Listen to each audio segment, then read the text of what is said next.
हे good morning, good evening, नमस्कार, आदाब and सत श्री अकाल। आज जो अपना टॉपिक है वो है मास परसेंट, जो एक मोल कॉन्सेप्ट का कंसंट्रेशन टर्म का टॉपिक है। और ये एक ऐसे क्वेश्चन नहीं आ जाएगा डायरेक्ट मास परसेंट के ऊपर, क्वेश्चन डायरेक्ट नहीं आएगा। वो मास परसेंट मोलैरिटी में देगा कि बताओ ये इतना मास परसेंट है तो इसकी मोलैरिटी फाइंड करो।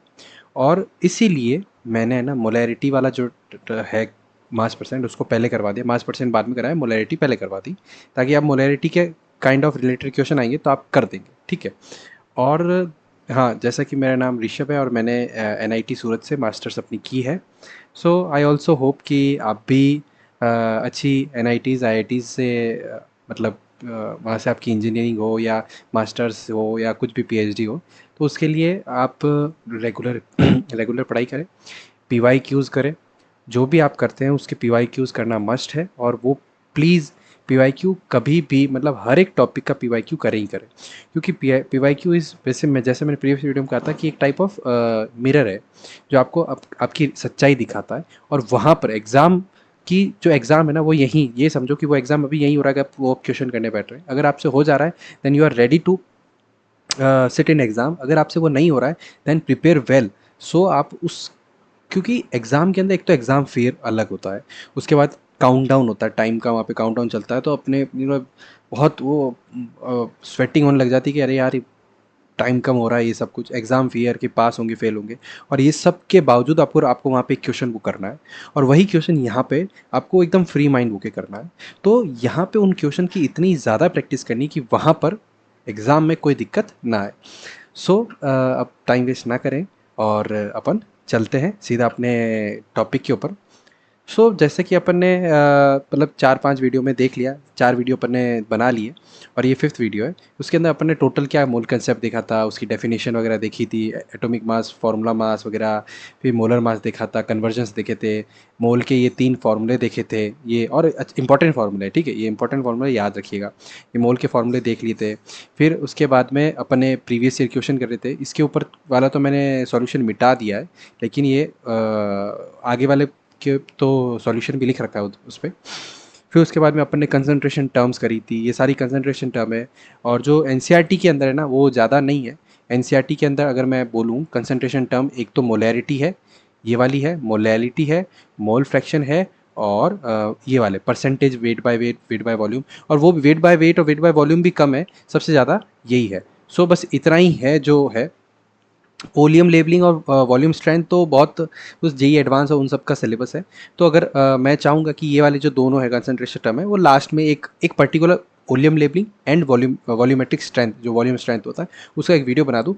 बीच सीरीज़ में इन दोनों को नहीं डालूंगा, क्योंकि ये टॉपिक रिपीटिंग नहीं है, बहुत ज़्यादा रिपीटिंग नहीं होते। सिर्फ जेई एडवांस के लिए जो जिसको देखना होगा उसके लिए बनाऊंगा और अलग से एक वीडियो बना दूंगा, शायद मतलब अपनी सीरीज़ के एंड में ये डाल दूंगा, ठीक है। तो उसके बाद में फिर अपन ने देखा था कि इन सब की जो डेफिनेशन वगैरह, फार्मूलेज और ये सब अपन ने देखे थे। उसके बाद में मोलैलिटी पढ़ी थी। अब मोलैलिटी मोलैरिटी हो गई थी, फिर अपन ने पढ़ा था क्या, दोनों का रिलेशन। उसके बाद अपन ने पढ़ा था मोल फ्रैक्शन, ठीक है। मोल फ्रैक्शन पढ़ा था। मोल फ्रैक्शन बहुत आसानी से पढ़ा था कि क्या बोलते हैं मोल फ्रैक्शन क्या होता है, एक काइंड ऑफ पार्ट, आपने कितना उसमें हिस्सा लिया, बस वो होता है मोल फ्रैक्शन। फिर उसके बाद में अपन ने क्वेश्चंस करे थे। और जो आज का गोल है वो तो ये है टुडेज़ गोल, कि टुडेज़ गोल में अपन क्या क्या करेंगे। वो है मास परसेंट, मास परसेंट और परसेंटेज कंपोजिशन। ये कंसंट्रेशन टर्म नहीं है, हालांकि ये कंसंट्रेशन टर्म नहीं है, लेकिन एनसीईआरटी में मेंशन किया है। परसेंटेज कंपोजिशन एक टॉपिक मेंशन किया है, कंसंट्रेशन टर्म नहीं, उससे पहले आता है। पर मुझे लगा कि ये इंपॉर्टेंट है तो डिस्कस करना चाहिए, क्योंकि परसेंटेज परसेंटेज वाला था तो मैंने सोचा एक बार कर लेते हैं, यहीं यहीं कर लेते हैं, ठीक है। वैसे इसको पहले करना चाहिए था और अभी भी करे तो कोई इसमें कोई दौरा नहीं है, एक अलग से बस एक मतलब इसका और इम्पॉर्टेंट है, ठीक है। ये भी इम्पॉर्टेंट है, इसके क्वेश्चन आते हैं, मैं आपको बताऊंगा अभी। और उसके बाद अपन करेंगे क्या, पीवाई क्यूज़ करेंगे, ठीक है। सो अपन आगे बढ़ते हैं। और सीधा सबसे पहला आज का जो टर्म है वो है मास परसेंट और वेट परसेंट। और ये पता है बहुत इजी होने वाला है। और ये पता है, ये वीडियो मेरे को लग रहा है कि आप आज का वीडियो अपन छोटा ही बनाएंगे। रीज़न है क्योंकि ये बहुत इजी और इतना है, सिंपल है। हाँ, अपन पीवाई क्यूज़ में थोड़ा सा टाइम लगाएंगे। सो ये क्या बोल रहा है, इसके नाम से समझ में आता है मास परसेंट, कि जो अपना मास अपन ने लिया है उसका परसेंट कितना है। तो क्योंकि परसेंट की बात होती है तो एक एक चीज़ है, आप इंटरेस्टिंग है, अगर आपको पता है तो अच्छी बात है, लेकिन अगर नहीं पता है तो देखो, ये मेरे को तो काफ़ी टाइम बाद में पता चली थी। परसेंट यानी कि इसको पर और सेंट को अलग अलग लिखते हैं एक्चुअली। और पर और सेंट, सेंट का मतलब क्या होता है पता है? 100। वो अपने सिक्के होते थे कि वैसे सिक्कों में भी यूज़ करते थे, मनी जो है उसके अंदर भी यूज़ करते थे सेंट वाला जो टर्म है। और पर मतलब ये वाला, ठीक है। पर मतलब ये जो डिवाइड वाला, डिवाइड के अंदर होता है। तो एक टाइप से यह देखा जाए कि अपना जो मास है, ठीक है, अपना जो मास है वो टोटल मास के ऊपर, टोटल मास मैं यहाँ पे एम टोटल लिख रहा हूँ, ये एम जो अपना मास है, अब किसी का भी जो अपन ले रहे हैं उसका मास, उसका अगर परसेंट निकाले, परसेंट निकाले मतलब इसका इस टोटल का इसका परसेंट निकालें तो कितना आता है, ठीक है। यही इसका क्या बोलते हैं, इस कंसंट्रेशन टर्म का मतलब है। अब जैसे कि थोड़ा सा क्लियर करता हूँ मैं कैसे, एक मिनट देखना। हम्म, हम्म।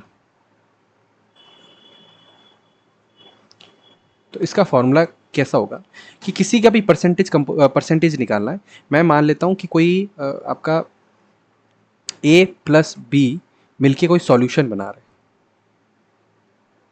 ये पता है लगभग वो थोड़ा थोड़ा है ना, मोल फ्रैक्शन जैसा ही है। a प्लस बी मिलके कोई आपका सॉल्यूशन बना रहे हैं, ऐसे ऐसे ऐसे है, ठीक है। इसमें a भी है और इसमें b भी है, ठीक है।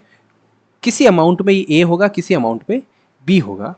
तो ए का मास परसेंट क्या होगा, ए का मास परसेंट क्या होगा, मास परसेंट क्या होगा, इसको इस चीज से भी डिनोट करते हैं, वो भी मैं बताऊंगा कैसे। तो ए का मास परसेंट क्या होगा, तो बोलेगा कि ए का मास, लिख देता हूं, mass of A divide by total mass.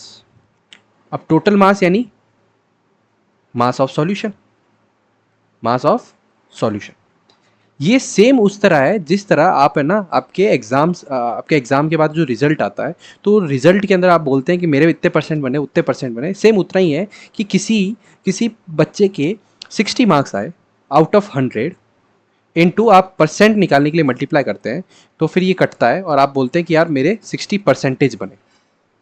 सो तो जितना आपके पास आए, जितने मार्क्स आपके आए, डिवाइड बाय जितना आपका टोटल था, उसको अगर आप डिवाइड करते हैं तो आपका परसेंटेज निकलता है, ठीक है। सेम उसी तरह कि जितना ए प्रेजेंट है उस सॉल्यूशन में, जितना ए प्रेजेंट है उस सॉल्यूशन के अंदर, उतना मास आप ऊपर रखो, नीचे जितना सॉल्यूशन का मास है, टोटल सॉल्यूशन का जो मास है उतना नीचे रखो। और उसको अगर आप मल्टीप्लाई करते हैं, किससे, 100 से मल्टीप्लाई करते हैं, तो आपका ए का मास परसेंट आ जाएगा। और इसको इस चीज से भी डिनोट करते हैं, percentage weight by wait. Wait by wait क्यों लिखा, व्हेन, क्योंकि ऊपर भी वेट आ रहा है, नीचे भी वेट आ रहा है। तो वेट बाय वेट, इसको अपन ने क्या बोल दिया, मास परसेंट, इसको बोल दिया मास परसेंट वेट बाय वेट।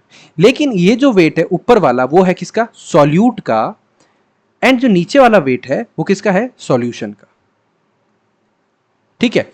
और ऑब्वियस बात है कि नीचे वाला जो है वो सॉल्यूशन का ही होना चाहिए, क्योंकि अपन अगर मास परसेंट निकाल रहे हैं तो किसी टोटल के रेफरेंस में निकालेंगे कि टोटल कितना है, उस हिसाब से मेरा ए का मास परसेंट मैं बता दूंगा। तो सॉल्यूट का जो मास परसेंट है वो सॉल्यूशन के रेस्पेक्ट में कितना है, तो वो ये चीज टर्म बताती है कि हाँ सर समझ में आ गया, मतलब इजी था, कुछ ज़्यादा टफ नहीं था। कि अगर परसेंटेज वेट बाय वेट लिखता हूँ मैं, तो मास ऑफ सॉल्यूट लिखूंगा मैं ऊपर, मास ऑफ सॉल्यूट ऊपर लिखूंगा, उसके बाद में मैं नीचे लिखूंगा मास ऑफ सॉल्यूशन लिखूंगा, और क्या करूंगा, इनटू 100 कर दूंगा परसेंटेज निकालने के लिए। और ये मेरा इसका फॉर्मूला बन जाएगा, और बहुत इजीली इजीली मैं इसको सॉल्व कर लूंगा।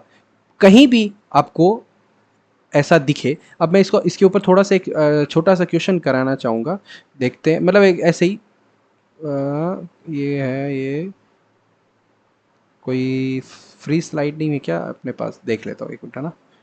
आई थिंक हाँ ये रिफ्री, तो मैं इसको कॉपी करता हूँ एंड यहाँ पे पेस्ट करता हूँ।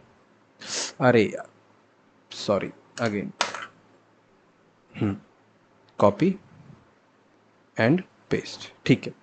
सो इसके ऊपर मैं एग्जांपल देता हूँ आपको कैसे, कि मास परसेंट कैसे काम करता है। मैंने बोला 60 मैंने बोला 65 वेट बाय वेट है, 65% है wait by wait, 65% wait by wait है किसका, ऑफ ए।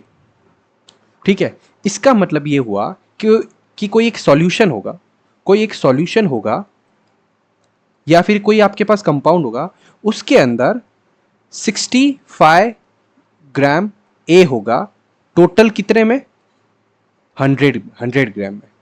इसका मतलब सिंपल सा ये है, और इसको इंटरप्रेट करना बहुत ज़्यादा ज़रूरी है। अगर मैं बोलता हूं आपको कि 30% वेट बाय वेट है, या फिर इसको ऐसे भी लिखते हैं, क्वेश्चन के अंदर ऐसे लिखेगा 30% बाय वेट, ऐसे भी लिख देगा। ठीक है, 30% बाय वेट लिख देगा। उसका मतलब ये हुआ कि 100 ग्राम, अगर परसेंटेज है तो अपन सपोज करते हैं कि 100 ग्राम है। ठीक है, क्योंकि 100% है उस हिसाब से आप 100 ग्राम सपोज करो।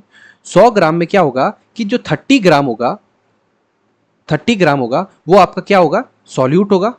या आपको मेंशन कर देंगे कि 30 ग्राम क्या है, यूरिया होगा, 30 ग्राम H2 गैस होगी, 30 ग्राम ये होगा, 30 ग्राम वो होगा। वो आपको मेंशन कर देगा कि 30% बाय वेट ये चीज़ है। एंड उसके अलावा जो 100 में से जो 70 है, जो 70 ग्राम होगा वो अपना दूसरा चीज़ होगा, वो सॉल्वेंट हो सकता है। ठीक है, इसका मतलब, इस चीज़ का मतलब क्या होगा कि जो 30 ग्राम है प्रेजेंट है 100 ग्राम सॉल्यूशन में, बस इसका मतलब यही होगा।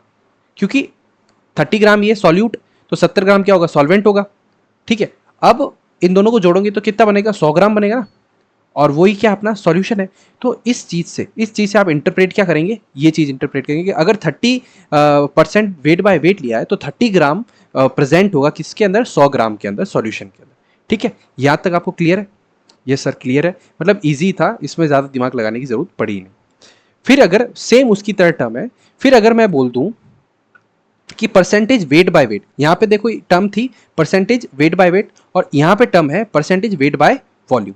यहां पे जब मैं परसेंटेज वेट बाय वॉल्यूम बोल रहा हूं, यानी कि सर एक चीज तो क्लियर होगी कि इसके फॉर्मूले में ऊपर तो वेट आएगा और नीचे सर वॉल्यूम देगा, कि हाँ सर ठीक है क्लियर है। तो क्या मैं बोल दूं कि mass of solute present in volume of solution, जो भी आपका वॉल्यूम ऑफ सॉल्यूशन, जितना भी आप वॉल्यूम ले रहे हैं उसका volume of solution, percentage weight by weight आ गया।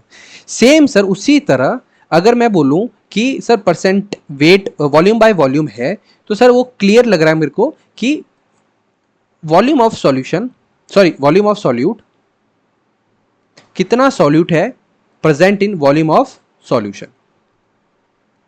यानी सर जो V दिखा रहा है, यानी कि अगर परसेंटेज V बाय V लिखते हैं तो ऊपर वॉल्यूम ऑफ सॉल्यूट लिख दूंगा, नीचे वॉल्यूम ऑफ सॉल्यूशन लिख दूंगा। अगर मैं सर अगर है ना वेट बाय वॉल्यूम लिखता हूं तो ऊपर मैं वेट लिख दूंगा, नीचे वॉल्यूम लिख दूंगा। और अगर वेट बाय वेट लिखता हूं, वेट बाय वेट, तो ऊपर भी वेट लिखूंगा, नीचे भी वेट लिखूंगा।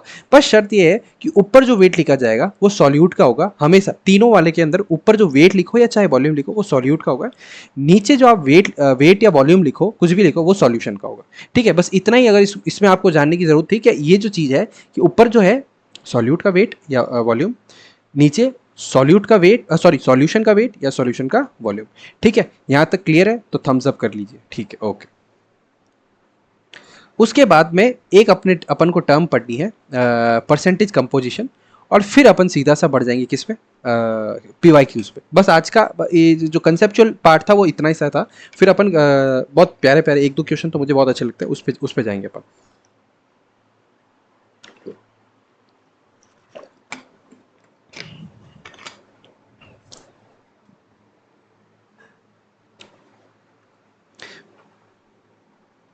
परसेंटेज कंपोजिशन का मतलब, कंपोजिशन से आप क्या समझते हैं कि कोई भी कंपाउंड या कोई भी मटेरियल या कुछ भी चीज़ जो बनी हुई है उसका कंपोजिशन क्या है, यानी कि वो किस किस से मिली हुई है और किस प्रपोर्शन में मिली हुई है।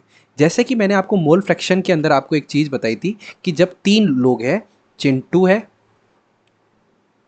मिंटू है और पिंटू है।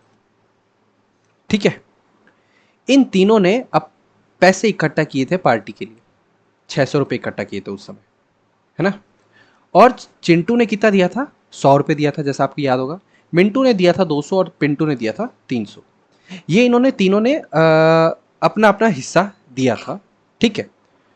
तो जब मैं बोलूँगा कि इस 600 रुपये का कंपोजिशन बताओ, तो आप बोलोगे कि सर कंपोजिशन क्या मतलब वही ना कि इन सब का हिस्सा बताना है, कि हाँ हाँ वही, इनका हिस्सा बताओ कि इनका हिस्सा क्या है। तो आप बोलोगे कि अच्छा सर, चिंटू का जो हिस्सा था वो 100 था, मिंटू का 200 था और पिंटू का 300 था, तो ये इनके हिस्सा हो गया। तो कि इस 600 रुपये, अगर मैं बोलूँगा इस 600 रुपये किसके हैं, तो बोलोगे कि इसमें से 100 रुपये तो इसके हैं, 200 रुपये इसके हैं, 300 रुपये इसके हैं।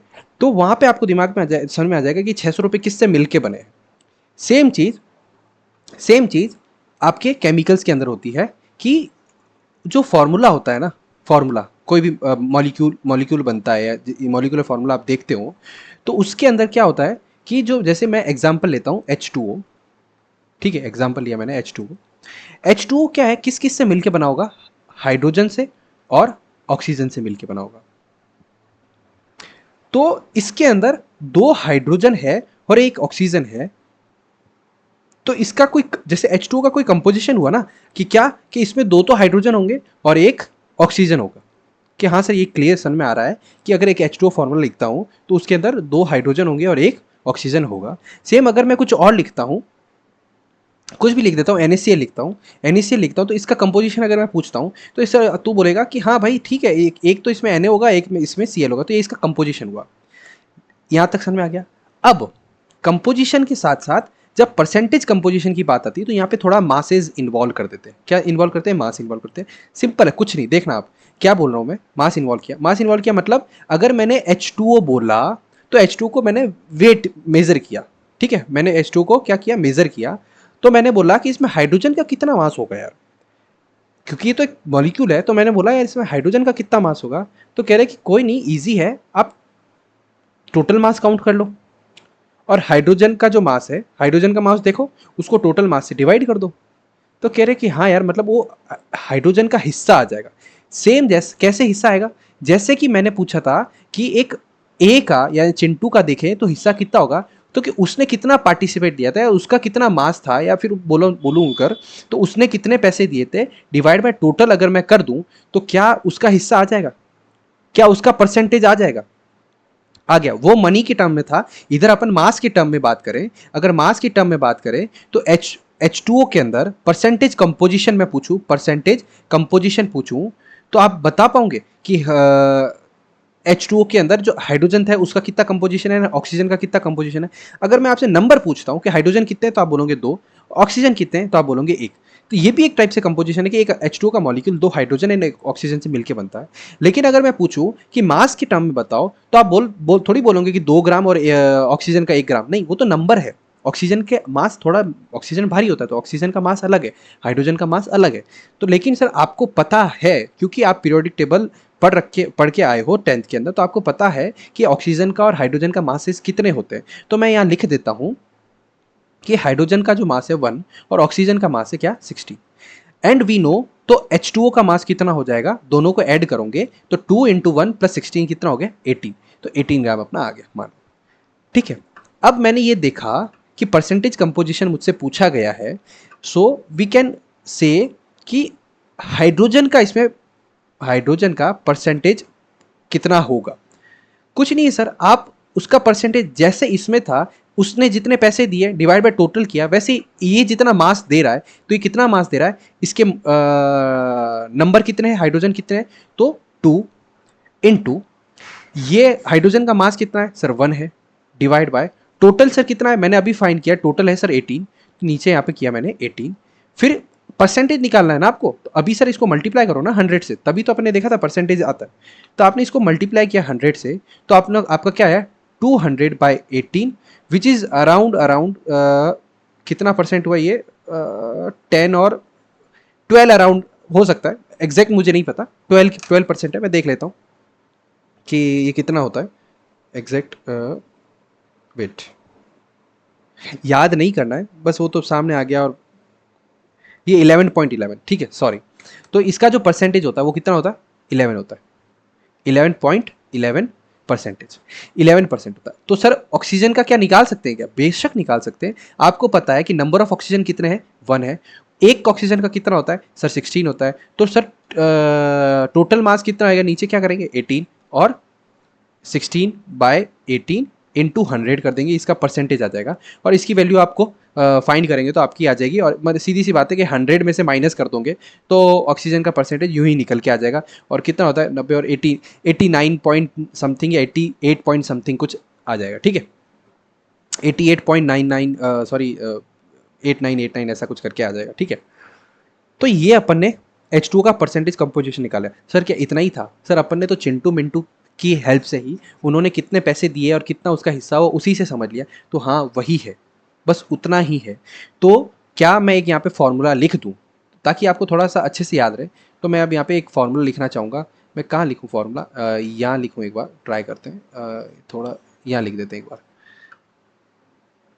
तो अगर किसी भी एटम का इन कंपाउंड के अंदर परसेंटेज ऑफ क्या लिखूं मैं, एटम लिखूं, एक मॉलिक्यूल के अंदर वो जो एटम है एलिमेंट है, ठीक है, परसेंटेज ऑफ एलिमेंट लिखते हैं, ठीक है। उसके अंदर उस परसेंटेज एलिमेंट का, तो उसका क्या करेंगे आप, एक नंबर एक्स ले लेता हूं। एक्स क्या है? नंबर ऑफ एलिमेंट्स, वो जो एलिमेंट है वो कितने बार है उसमें, into mass of an element, या बोलूं मैं वन एलिमेंट,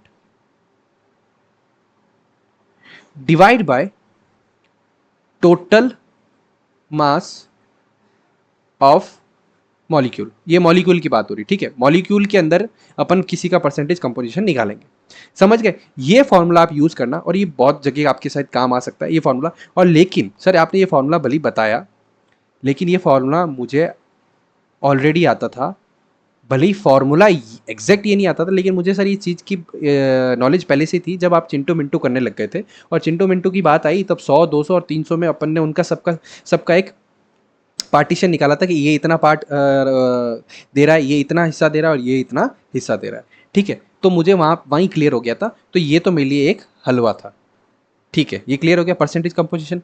इसके ऊपर एक छोटा सा क्वेश्चन कर लेते हैं। वैसे अपन ने वाटर का तो निकाल दिया है, ये बोल रहा है कि find the percentage composition of each element, सारे एलिमेंट के निकालो in water. And we know कि वाटर का भी अपन निकाल चुके, कैल्शियम कार्बोनेट। कैल्शियम कार्बोनेट का फॉर्मूला क्या होता है? CaCO3। CaCO3 होता है कैल्शियम कार्बोनेट का। एंड मुझे बता दो कि कैल्शियम का जो मास है वो कितना होता है। जो कैल्शियम का मास होता है वो होता है अपना 40, कार्बन का होता है 12 और ऑक्सीजन का होता है कितना 16। सो टोटल मास इसका, कैल्शियम कार्बोनेट का मास कितना होगा 40 प्लस 12 प्लस 16 इंटू 3 कितना हो गया 32 एंड 48। सो 48 इसका हो गया। तो ये हो गया 2 50 50 60 और 100। तो कैल्शियम कार्बोनेट का अपन ने मास क्या निकाल दिया 100 आ गया, ये टोटल का आ गया। तो क्या आप ईच एलिमेंट का मास निकाल सकते हैं?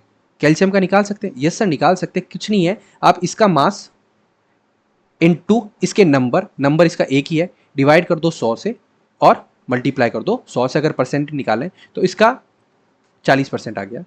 सर अगर कार्बन का निकाला है तो निकालो ना, कार्बन का कहाँ दिक्कत है? 12 इंटू इसके नंबर डिवाइड बाई 100, ये आ गया आपका कार्बन का परसेंट, ये आ गया 12%। और अगेन उसके बाद में ऑक्सीजन का निकालो, तो ऑक्सीजन का जो परसेंटेज होगा वो क्या होगा? ऑक्सीजन का मास कितना होता है 16 इंटू उसके नंबर डिवाइड बाय क्या था 100 इंटू 100। तो वो किसके बराबर आ गया 48%। सर इसके मास के बराबर ही ये परसेंटेज है। हाँ ठीक है, कोई दिक्कत नहीं, मास के बराबर परसेंटेज इसलिए आया क्योंकि इसका जो टोटल मास था वो 100 था, ठीक है। बाकियों का जरूरी नहीं है कि नीचे जो टोटल मास उसका 100 हो या कुछ और हो। इसका जो मॉलिक्यूलर मास, टोटल मास मतलब इसका जो मॉलिक्यूलर मास था वो ये 100 हो, बाकी जरूरी नहीं, ठीक है। तो यहाँ तक अपन ने समझ लिया है, अपन ने वेट बाय वेट कर लिया, परसेंटेज कंपोजिशन कर लिया, वो weight by volume, weight volume by volume, वो सब भी कर लिया और परसेंटेज कंपोजिशन भी कर लिया। तो अब अपन आगे बढ़ते हैं और PYQs करते हैं। It's time to do PYQ। और PYQ बहुत करना जरूरी, मैं अभी भी बोल रहा हूँ, आप कहीं से भी करिए लेकिन PYQ करिए। PYQ बहुत हेल्प करने वाला है आपको। ये क्वेश्चन है, नीट के अंदर आया हुआ क्वेश्चन है। ये क्वेश्चन किस में आया रखा है? नीट के अंदर क्वेश्चन आ रखा है और बहुत प्यारा क्वेश्चन है कि an organic substance containing CH and O give the following percentage composition इतना इतना एंड इतना, ठीक है। The vapour density of this organic substance is 59। So vapour density एक टर्म है, तो वो अपन को देखनी पड़ेगी क्या होती है। मैंने इसीलिए क्वेश्चन लिया ताकि वेपर डेंसिटी के बारे में भी आप जान लो, और वेपर डेंसिटी के बारे में पता चल जाएगा तो एक नया कंसेप्ट आप कर लोगे विद क्वेश्चन ही। तो मैं यहाँ पे लिख देता हूँ वेपर डेंसिटी क्या होती है। The molecular formula of the compound will be, तो कंपाउंड का मॉलिक्यूलर फार्मूला अपन को बताना है। तो ये जो चीज़ आई है ये परसेंटेज कंपोजिशन वाले के ऊपर ही है, ठीक है। तो मैं सबसे पहले आपको वेपर डेंसिटी बता देता हूँ। वी डी वेपर डेंसिटी क्या होती है, क्या बोलते हैं, molecular mass of that compound, कोई भी कंपाउंड है उसका मॉलिक्यूलर मास डिवाइड बाय, या जो मोलर मास बोलो, मॉलिक्यूलर मास मोलर मास एक ही बात है। अगर आप एक मोल की बात करें तो वो मोलर मास हो जाता है, और मॉलिक्यूलर मास अगर सिर्फ मॉलिक्यूल की बात करें तो वो एएमयू लिखते हैं, लेकिन मैग्नीट्यूड सेम रहता है, आपको पता है, ठीक है। तो वो एक ही बात है। तो वेपर डेंसिटी, तो मैंने यहाँ पे क्या लिखा, molecular mass divide by weight of, या फिर mass of hydrogen gas, mass of H2। तो क्योंकि सर मास ऑफ H2 तो 2 होती है, तो इसको अपन सीधा सीधा सर लिख दे कि m/2 होगा वेपर डेंसिटी। हाँ, तो m/2 वेपर डेंसिटी होती है, ठीक है। तो एक इसने क्या दे रखा है, वेपर डेंसिटी यहाँ पे इसने 59 दे रखी है। Vapour density of this organic substance is 59। Vapour density दी मतलब पता है इसने क्या दिया अपन को, इसने अपन को उस मॉलिक्यूल का मास दे दिया, मॉलिक्यूलर मास दे दिया। समझ पा रहे हैं आप? तो वेपर डेंसिटी जैसे दे दी तो उसने अपन को मॉलिक्यूलर मास दे दिया। सो मॉलिक्यूलर मास कितना होगा, 2 इंटू 59। तो मॉलिक्यूलर मास हो गया 2 इंटू 59 इन 60 और 118। तो 118 ग्राम अपना क्या हो गया, मॉलिक्यूलर मास हो गया। समझ रहे? ठीक। अब आगे बढ़ते हैं कि अपना मॉलिक्यूलर मास यानी कि जो टोटल मास की बात चल रही थी वो आ गई है। अब देखना, इसने बोला सबके इंडिविजुअल परसेंटेज दे दिए। सर आपने एक फॉर्मूला बताया है अभी थोड़ी देर पहले कि किसी का इंडिविजुअल परसेंट निकालने का तरीका क्या होता है कि उसका mass divide by total mass. हाँ सर सही बात है, टोटल मास दे रखा है, इंडिविजुअल परसेंट दे रखा है, तो क्या सिंगल का आप मास नहीं निकाल सकते? सर बिल्कुल निकाल सकते हैं। सिंगल का मास क्यों निकाल रहे हैं? क्योंकि अगर सिंगल का मास निकाल दिया तो उस सिंगल के मोलर मास से डिवाइड करेंगे तो क्या आ जाएगा सर, मोल्स आ जाएगा, और उन मोल्स को ऊपर अपन रेशियो ले ले तो क्या फॉर्मूला आ जाएगा, है? ठीक है, चलो करते हैं इसको, अपन करते हैं, सॉल्व करते हैं, ठीक है। एंड तक सॉल्व करेंगे, आप बस मेरे साथ बने रहिएगा। हाँ, तो m/m, तो यहाँ से m जो है क्या निकला, 118 इंटू कितना, 40.68 परसेंट है, तो डिवाइड बाय 100। ये परसेंटेज नीचे जाएगा तो क्या डिवाइड बाय 100 होगा। तो इसका आंसर जो भी आएगा, क्या क्या आंसर आता है देखते हैं। मैं एक बार दिखा देता हूँ, कैलकुलेटर यूज़ कर रहा हूँ मैं। तो 118 इंटू 40.68, ये आया अपना 48 अराउंड, ये आया 48, ठीक है। तो इसका आंसर आया, मास इसका आया कितना, 48। फिर उसके बाद में परसेंटेज क्या और कौन सा दे रखा है, हाइड्रोजन का दे रखा है। तो ये आया कितना, इसका मास कितना आ जाएगा, अपन डायरेक्ट मल्टीप्लाई कर रहे हैं तो इसके परसेंटेज से इसका इसको 118 को करते हैं तो इसका कितना आ गया, मैं देख लेता हूँ, 5, और इसको डिवाइड बाय 100 करना है ना, वो मत भूलना, 100। तो एग्जैक्ट निकाल रहा हूँ मैं, 5.085 इंटू 118, और इसको डिवाइड करते हैं आप 100 से, तो इसका आ रहा है आपका आंसर 6। और परसेंटेज किसका निकाल रहे हैं, ओ का, तो इसका अगर मास निकालते हैं तो 118 इंटू इसका परसेंटेज कितना दे रखा है, 54% दे रखा है। और देखो ये कैलकुलेशन बहुत ईजी हो जाएगी, देखना आप, इन्होंने ऐसे ही परसेंटेज दिए हैं कि कैलकुलेशन ईजी होगी और एकदम बढ़िया से एकदम फॉर्मूला बन जाएगा, और एकदम से देखते आप क्लिक कर लोगे। तो ये कितना था, 54.22 इंटू 118 और डिवाइड बाई 100, सो आ गया आपका 64। तो यहाँ से आ गया 64। ये वैसे 63.9 समथिंग कुछ आया है, 97, तो वो अराउंड 64 की होता है। तो ये अपने पास ये सारी चीज़ें आ गई, ठीक है। इनके मासेज आ गए, किनके, ये किसका मास है, कार्बन का, ये है मास कार्बन का, ये किसका, हाइड्रोजन का मास आया, और ये किसका आया, ऑक्सीजन का मास। ये सारे मास वो आए जो प्रेजेंट है, मतलब इतना इनका मास है। एंड वी नो कि अगर इन मासेज को इन मासेस को अगर मैं 12 से डिवाइड करूं, इसको 1 से करूं और इसको मैं 16 से करूं, तो क्या आएगा ये आपको पता है कि सर जब आप मास को उनके मोलर मास से डिवाइड करते हैं तो मोल्स आता है।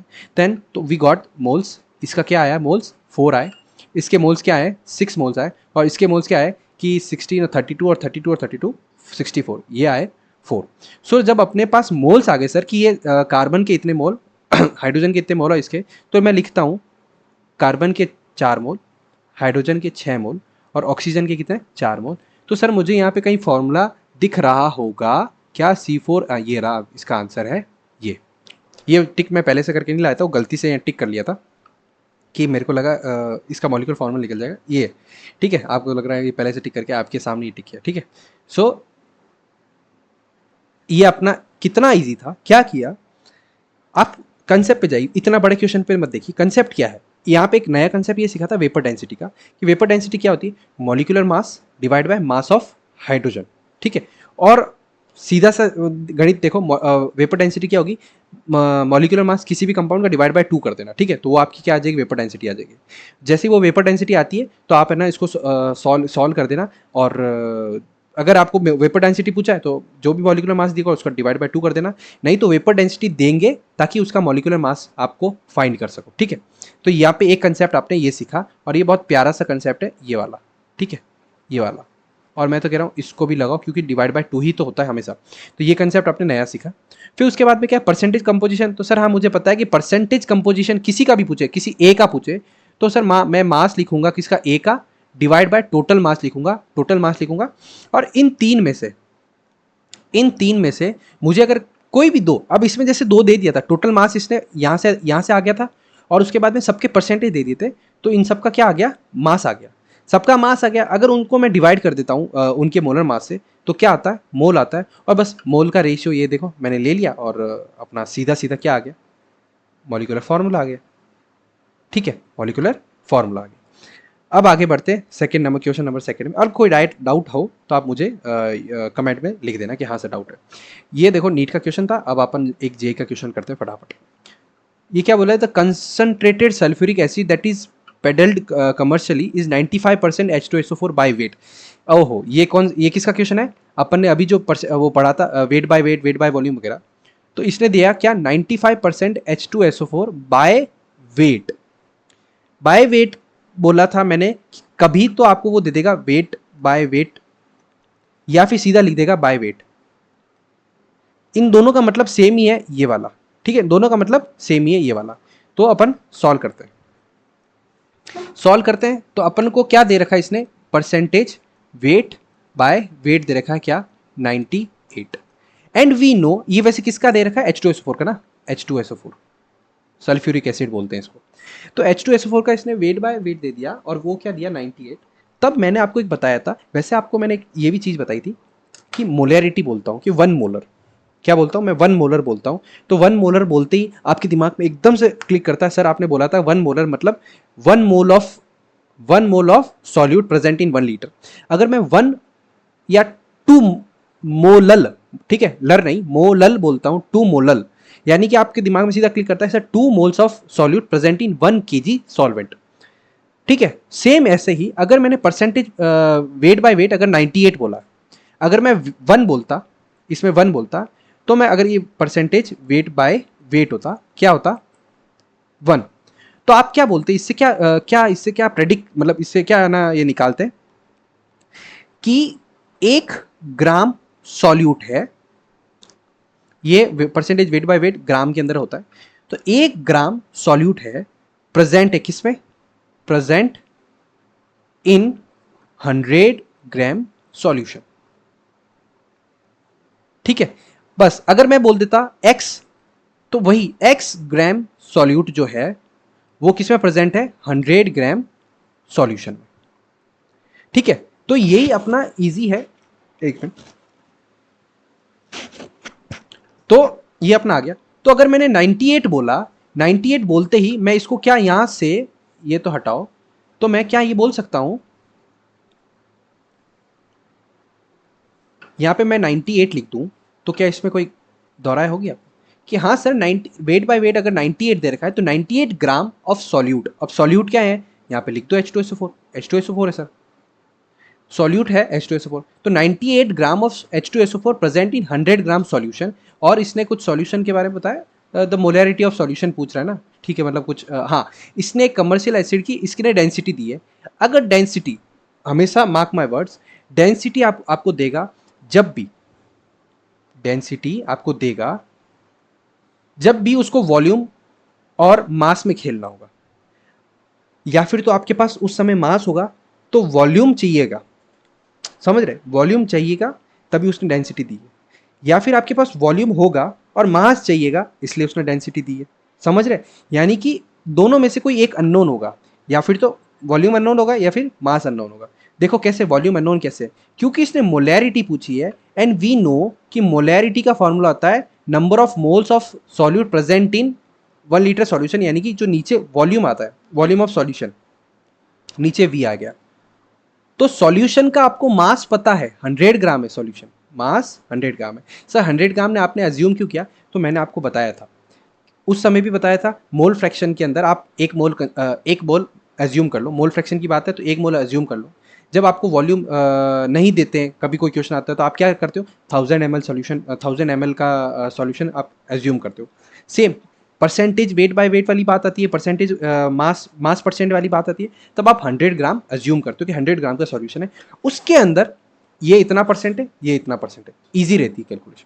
इसलिए तो आपने क्या एज्यूम कर लिया कि 100 ग्राम आपका क्या है, सॉल्यूशन है, 100 ग्राम है, ग्राम का मतलब मास है, एंड वी नो कि मोलैरिटी फाइंड करनी तो वॉल्यूम चाहिएगा। सो इसी वॉल्यूम को फाइंड करने के लिए, इस वॉल्यूम को फाइंड करने के लिए उन्होंने डेंसिटी दी, क्योंकि डेंसिटी का फॉर्मूला होता है मास बाय वॉल्यूम। समझ रहे, ये सारी कनेक्टेड है, और इस चीज को इतना प्यार से आप समझ सकते हैं ना कि आपको चाहिए क्या और आपको दिया क्या गया है। बस अगर ये दो चीज आप है ना अच्छे से ध्यान से देखेंगे तो आपको चाहिए क्या और आपको दिया क्या गया, अगर वो आपने देख लिया तो आपका क्वेश्चन हो जाएगा। समझ गए, यहाँ पे पहले आपने 95% H2O वेट बाय वेट से आपने क्या क्या क्या निकाला, ये चीज निकाली कि सर 90 ग्राम जो है सॉल्यूट है, वो प्रेजेंट है किसमें, 100 ग्राम सॉल्यूशन में। उसके बाद बोला कि एक डेंसिटी दे रखी है, तो डेंसिटी देते ही आपके दिमाग में एक क्लिक करना चाहिए कि कहीं ना कहीं मास और वॉल्यूम में रिलेशन चाहिए होगा, ठीक है, मास एंड वॉल्यूम में रिलेशन की जरूरत होगी, इसलिए इसने डेंसिटी दी है। ये आपका अगर थॉट हुआ कि डेंसिटी दी है मतलब ये कहीं जरूरत होगा, तो उसके बाद में जैसे ही मोलैरिटी पूछा, जैसे ही मोलैरिटी पूछा तो आप एकदम से क्लिक कर गया कि ये पक्का इसमें वॉल्यूम की जरूरत होगी और मास दिया हुआ होगा, वॉल्यूम की जरूरत होगी या मास दिया होगा, तो वॉल्यूम निकल जाएगा किससे, डेंसिटी से। कितना इजी है, मतलब कितना कंसेप्चुअल, कितना इजी है। सो यहाँ से आपका वॉल्यूम चाहिए, तो वॉल्यूम क्या होगा, mass by density, and mass क्या है, 100 ग्राम। किसका वॉल्यूम है, सॉल्यूशन का, ठीक है, क्योंकि सॉल्यूशन का ही वॉल्यूम की बात होती है यहाँ पे। तो 100 बाय डेंसिटी कितनी है इसकी, 1.834, ठीक है, तो ये आ गया अपना वॉल्यूम। क्योंकि मोलैरिटी फाइंड करनी है तो अपन को मोल्स भी चाहिए, मोल्स किसके, सॉल्यूट के, सॉल्यूट क्या है यहाँ पे, H2SO4, तो नीचे डिवाइड कर दिया अपन ने वॉल्यूम किसका, सॉल्यूशन का, एंड वी नो कि H2SO4 मोल्स कैसे आएंगे इसके, जितना मास आपको गिवन है डिवाइड कर दो इसके मोलर मास से, और H2SO4 का मोलर मास कितना होता है, 98 ही होता है। चाहे तो आप यहाँ पे फाइंड कर सकते हैं, यहाँ पे फाइंड कर रहा हूँ मैं, H2S, यहाँ पे नहीं, यहाँ पर दिख ही नहीं रहा आपको, हाँ, H2SO4 का क्या होता है, H2SO4। सो हाइड्रोजन का 2, सल्फर का कितना हो गया 32, और ऑक्सीजन का यहाँ से निकाला आपने 32 और 32 64, 64 प्लस 32, ये हो गया कितना, ऑक्सीजन 4 इंटू 16, सल्फर का 32 एंड हाइड्रोजन का 2, तो 16 32 32 64, 64 प्लस 32 इज 96 एंड 96 प्लस 2 98, तो यहाँ से आ गया मोल्स 1। इसके कितने मोल आ गए, 1 आ गए, तो मोलैरिटी क्या होगी, 1 बाय वॉल्यूम कितना है 100, ऊपर ऊपर अगर चला गया तो क्या होगा 1.834, ये नीचे वाला टर्म था ऊपर जाएगा क्योंकि डिवाइड होगा ना, तो 1.834, ये इसकी मोलैरिटी आ गई। ठीक है, सॉल्व कर देना आप, और उल्टा इधर चला जाएगा, तो इसका सॉल्यूशन का आंसर क्या हो जाएगा, 0.0 हाँ 0.01834 मोलर इसका आंसर है। ठीक है, सो कितना ईजी और लेकिन कितना कंसेप्चुअल क्वेश्चन है, समझे। सो बस आज के लिए इतना ही करते हैं। PYQ जेई मेंस का भी कर दिया, नीट का भी कर दिया, और मैं कह रहा हूँ कि मैं एक नई सीरीज़ निकालूंगा, पूरी नई सीरीज़ क्या, सॉरी, इसी के अंदर एक या दो वीडियो डालूंगा जिसमें सिर्फ और सिर्फ प्रीवियस ईयर क्वेश्चन होंगे और ढेर सारे प्रीवियस ईयर क्वेश्चन होंगे। ठीक है। सो तब तक के लिए बाय बाय, टाटा, और मिलते हैं नेक्स्ट वीडियो में। ठीक है, बाय।